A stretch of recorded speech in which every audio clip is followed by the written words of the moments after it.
चलिए ध्यान दिया जाए। आज आप पढ़ने जा रहे हैं शेप ऑफ ऑर्बिटल्स के बारे में। एक बार फिर से बता दें, जैसा कि आप सभी स्टूडेंट जानते हैं कि सब सेल 4 टाइप के होते हैं, एस पी डी एफ।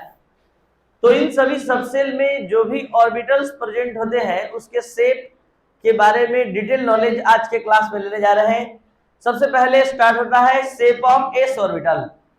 तो शेप ऑफ एस ऑर्बिटल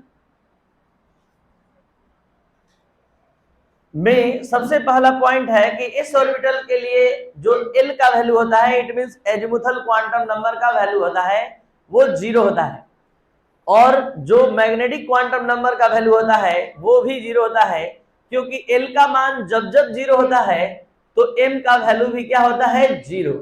जिससे ये क्लियर हो रहा है कि इस सबसेल में केवल एक ऑर्बिटल होता है, क्योंकि एम का एक वैल्यू, जैसा कि आप सभी स्टूडेंट जानते हैं कि एम का एक वैल्यू एक ऑर्बिटल को रिप्रेजेंट करता है।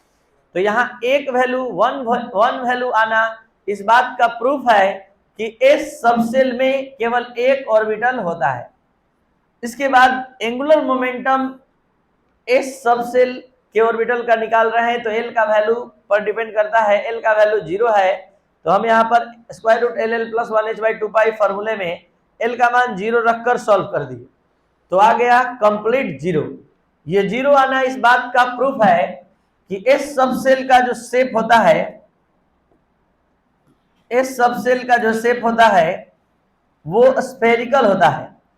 क्यों होता है स्फेरिकल, इसका सारा डिटेल आज समझ लीजिए अच्छे से। इस सबसेल का शेप स्फेरिकल क्यों होता है,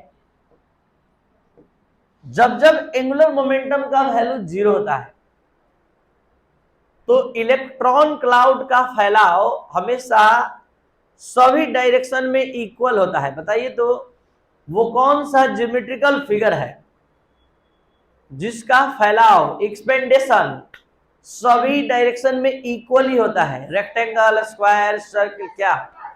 तो सर्किल। यानी कि सर्किल जो होता है, जैसा कि आप समझ रहे हैं कि इसका सभी डायरेक्शन में फैलाव इक्वली हुआ है, तो इसका मेन जिम्मेवार कौन है? इसका मेन जिम्मेवार है इसका एंगुलर मोमेंटम। एंगुलर मोमेंटम का वैल्यू जब जब 0 आता है तो इलेक्ट्रॉन क्लाउड जो होते हैं, इलेक्ट्रॉन का जो जमा होता है उसको इलेक्ट्रॉन क्लाउड बोलते हैं, वो अपने आप एक सभी डायरेक्शन में इक्वली एक्सपेंड करता है, तो इस सबसेल का शेप स्फेरिकल हो जाता है। तो इस सबसेल के शेप के बारे में हम बता रहे थे। यहाँ इसके संबंधित एल का मान, एम का मान, साथ साथ एंगुलर मोमेंटम का भी वैल्यू जाने। अब जानिए कुछ और इसके बारे में।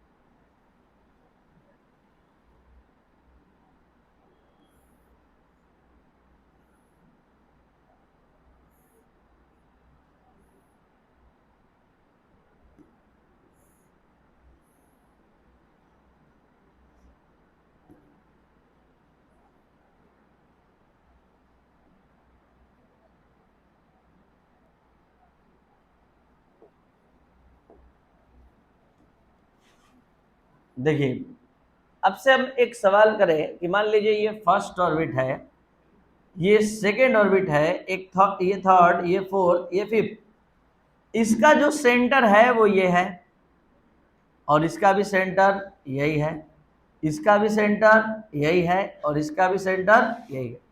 ये फर्स्ट ऑर्बिट का 1s है।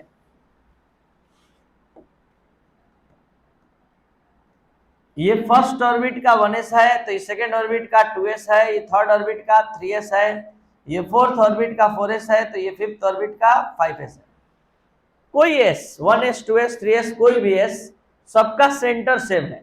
इसलिए हमने लिखवाया कि all s orbitals are concentric. Concentric का मतलब है कि सबका सेंटर एक ही है।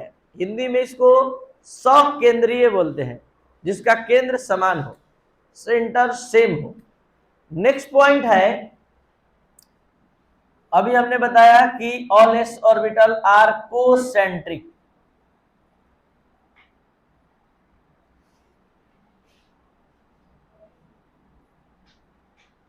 कोसेंट्रिक, और यहां अब जो बताने जा रहे हैं ध्यान देंगे,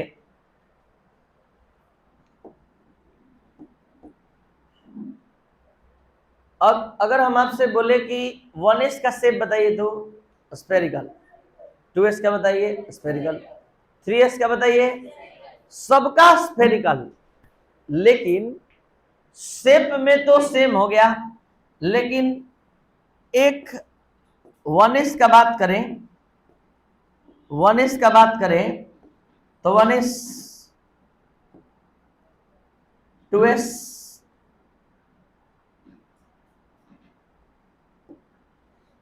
3s,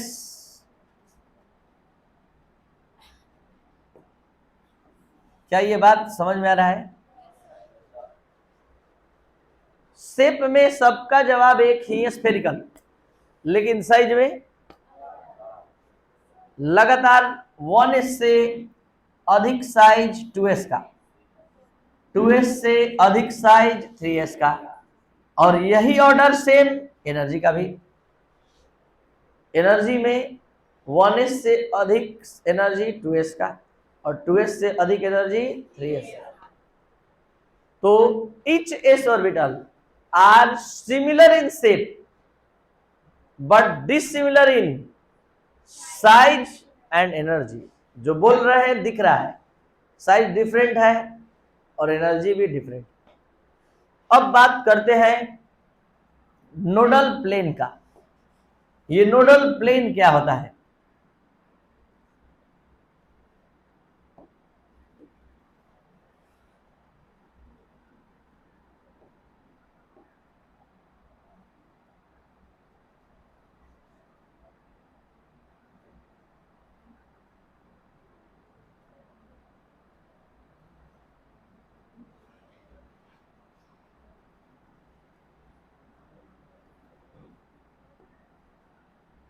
ये नोडल प्लेन क्या होता है, देखिए,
देखिए नोडल प्लेन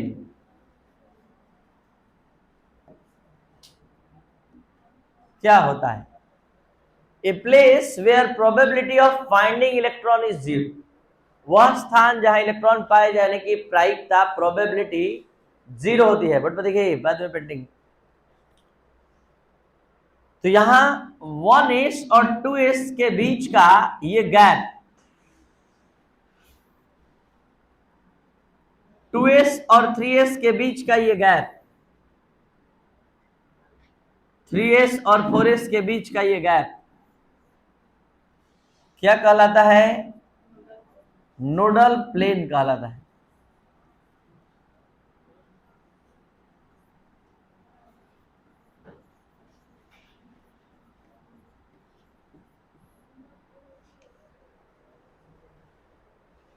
तो नोडल प्लेन क्या है? वह स्थान जहां इलेक्ट्रॉन पाए जाने की प्रायिकता, प्रोबेबिलिटी शून्य होती है। जैसे कि 1s और 2s के बीच का ये गैप, खाली स्थान, इसी को नोडल प्लेन बोलते हैं।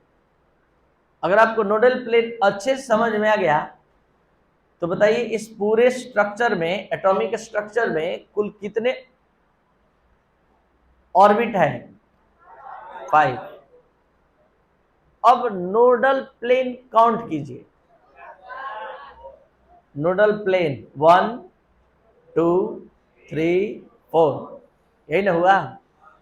अगर ऑर्बिट 5 है तो नोडल प्लेन 4। अगर ऑर्बिट n रहे तो total number of nodal plane, total number of nodal plane क्या होगा? What is N? Total number of orbit. यहां पर जो बोल रहे हैं दिख रहा है कि अगर ऑर्बिट 5 है तो नोडल प्लेन 4 है।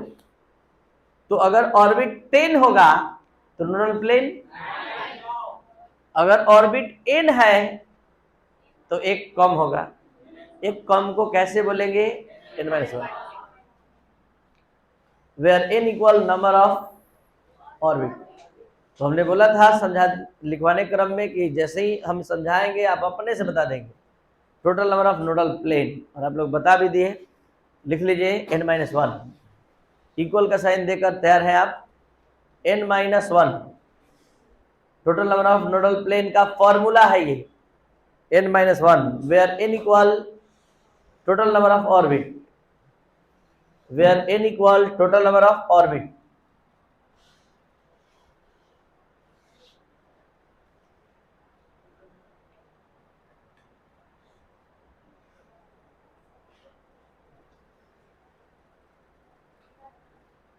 हो गया?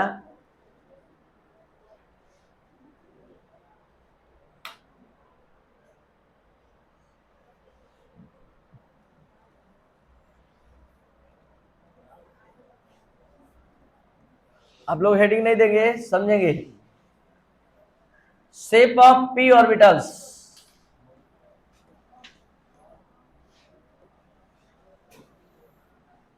जल्दी से बताइए। p ऑर्बिटल के लिए l का वैल्यू, p ऑर्बिटल के लिए m का वैल्यू, जब जब l का वैल्यू 1 होता है तो m का 3 वैल्यू होता है। ये 3 वैल्यू इस बात का प्रूफ है कि p सबसेल में 3 ऑर्बिटल्स होते हैं। और अब इसके एंगुलर मोमेंटम का value,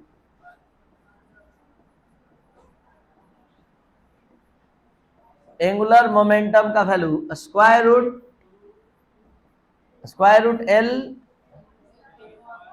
L plus 1 h by l का वैल्यू 1 रखकर सॉल्व करेंगे। ठीक है, ये पूरा पूरा स्क्वायर रूट 2h बाई, अब अलग से जानिए p सबसेल का शेप कैसा होता है? डम्बेल।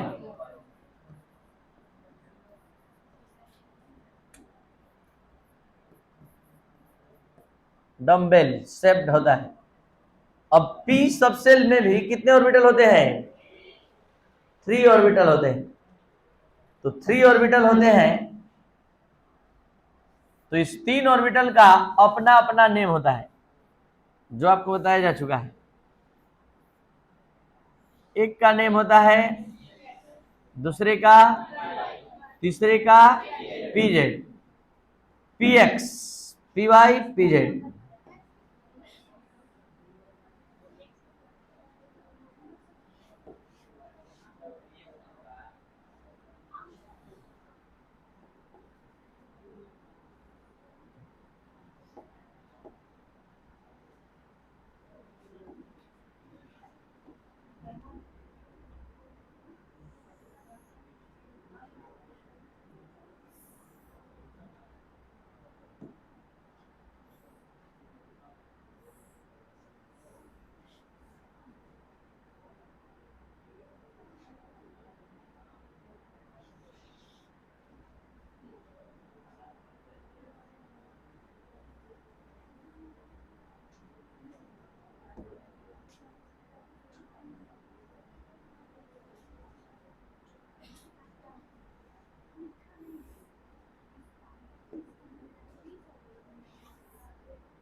ध्यान दिया जाए,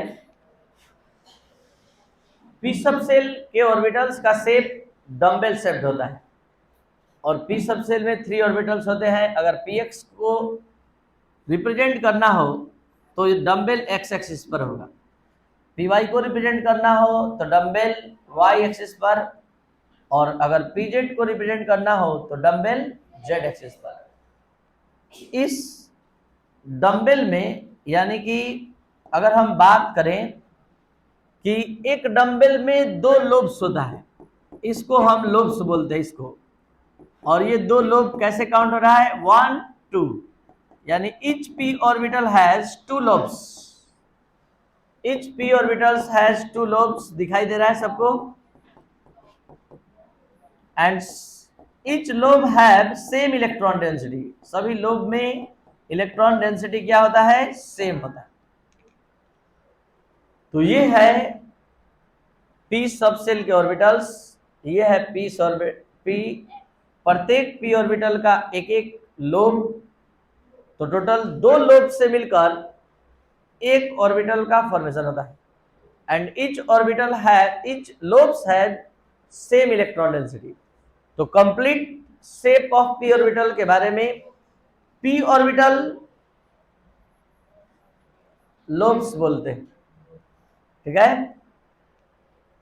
यहां shape of P orbitals, P orbital के लिए एल का वैल्यू 0, एल का वैल्यू 1, एम का वैल्यू एल के अकॉर्डिंग -1 0 +1, और इससे समझ में आता है कि एम का प्रत्येक वैल्यू एक ऑर्बिटल को रिप्रेजेंट करता है, इसलिए पी सबसेल में 3 ऑर्बिटल्स होता है। एंगुलर मोमेंटम पी सबसेल के लिए √2 h/2 पाई, और इसके बाद the shape of p orbital is dumbbell and each p orbital has 2 lobes,